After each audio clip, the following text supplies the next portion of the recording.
ధరణి సమస్యలను పరిష్కరించిన తర్వాతే the Telangana rights in land and పట్టాదారు పాస్బుక్ చట్టం 2020ను సవరించాలని రాష్ట్ర ప్రభుత్వం సూత్రప్రాయంగా నిర్ణయించింది. ఇందుకోసం ఎలా ముందుకు వెళ్తే బాగుంటుందనే దానిపైన నిపుణుల నుంచి వివరాలు తెప్పించుకుంది.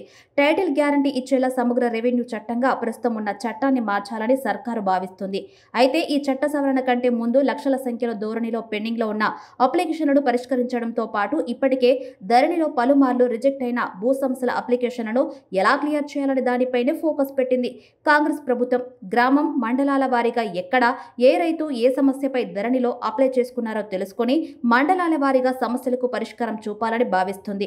అందులో భాగంగానే ఏ మాడ్యూల్స్ లో అప్లికేషన్లు రిజెక్ట్ అవుతున్నాయి, ఏ రకమైన భూ సమస్యలకు ధరణిలో మార్పు చేసేందుకు ఇబ్బంది అవుతుంది, మ్యూటేషన్, సక్సెషన్, భూ విస్తీర్ణంలో తక్కువ ఎక్కువలు, మిస్సింగ్ సర్వే నెంబర్లు, నిషేధిత భూముల జాబితాలో పట్టా భూములు ఏమున్నాయి వంటి వాటిపై ఫీల్డ్ లెవెల్లోకి వెళ్లి మరి పరిష్కారాన్ని సులువు చేయాలని రాష్ట్ర ప్రభుత్వం యోచిస్తుంది.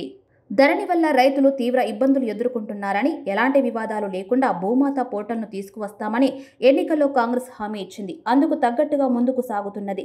ధరణి సమస్యలు, ధరణి పోర్టల్ కన్స్ట్రక్షన్ పై CCLA నవీన్ మిట్టల్ కన్వీనర్గా, CMRO PD లచ్చిరెడ్డి, భూమి, సునీల్, కోదండారెడ్డి, మధుసూదన్, రేమండ్ పీటర్తో ఏర్పాటైన కమిటీ సెక్రటరియట్లో సమావేశమైంది. సమస్యల పరిష్కారానికి ఏం చేయాలనే దానిపై చర్చించింది.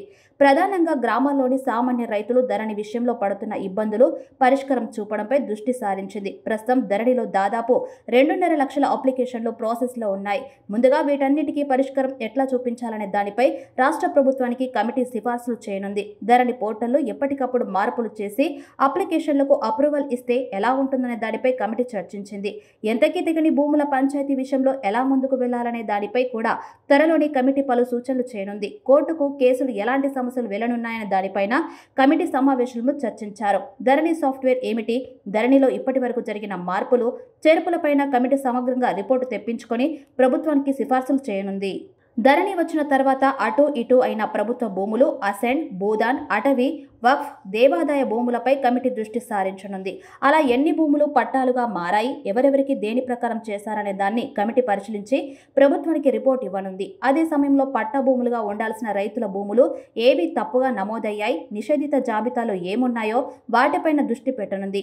ఫలితంగా పేద రైతులకు ఇబ్బందులు లేకుండా ధరణిలో సవరణలు చేపట్టనున్నారు. ఇక రిజిస్ట్రేషన్ యాక్ట్ ప్రకారం అమ్మడానికి వీల్లేని భూములను 22A కింద నిషేధిత జాబితాలో పెట్టగా అందులో పెట్టిన భూములు చాలా చోట్ల మాయమయ్యాయని, వేల కోట్ల విలువైన భూ కుంభకోణం జరిగిందని ప్రభుత్వం గుర్తించింది.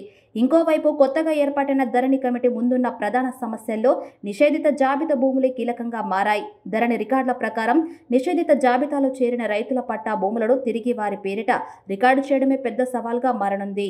ధరణిలో పుట్టెడు సమస్యలు ఉన్నాయని ధరణి కమిటీ సభ్యుడు కోదండారెడ్డి అన్నారు. గత ప్రభుత్వం తీసుకొచ్చిన ధరణి వ్యవస్థతో లక్షల మంది రైతులు చాలా ఇబ్బందులు పడుతున్నారని తెలిపారు. వ్యవస్థనే అప్పటి ప్రభుత్వం పూర్తిగా నాశనం చేసిందని మండిపడ్డారు. అసైన్, ప్రభుత్వ, వక్ఫ్ భూములు ఎట్లెట్లా ఉన్నాయి, వాటి స్టేటస్ ఏమిటనేది కూడా చూస్తామన్నారు. మేనిఫెస్టోలో పెట్టిన దాని ప్రకారం ధరణిలో సమస్యను పరిష్కరిస్తామని చెప్పారు. గతంలో జరిగిన తప్పులు పునరావృతం కాకుండా అన్ని సవరించేలా మార్పులు చేస్తామన్నారు. భూములన్నీ డిజిటలైజ్ చేయాలని, టైటిల్ గ్యారంటీ ఉండాలనేది 2003లోనే కాంగ్రెస్ పార్టీ నిర్ణయం తీసుకుందని తెలిపారు. ధరణితో రాష్ట్ర రైతాంగం పెద్ద ఎత్తున ఇబ్బంది పడుతుందని, ఏ విధంగా కమిటీ రిపోర్ట్ ఇవ్వాలనే దానిపై చర్చించినట్లు చెప్పారు. ధరణిలోని భూములతో ముడిపడిన ఏ సమస్యను పరిష్కరించే అధికారం తహసీల్దార్, RDO, కలెక్టర్, భూపరిపాలన ప్రధాన కమిషనర్కు లేకుండా తెలంగాణ భూమి హక్కులు పట్టాదారు పాస్తు పుస్తకం చట్టం 2020ను అప్పట్లో తీసుకొచ్చారు. దీంతో రికార్డులతో ముడిపడిన ఏ సమస్యనైనా న్యాయస్థానంలో తేల్చుకోవాల్సిన పరిస్థితి ఏర్పడింది.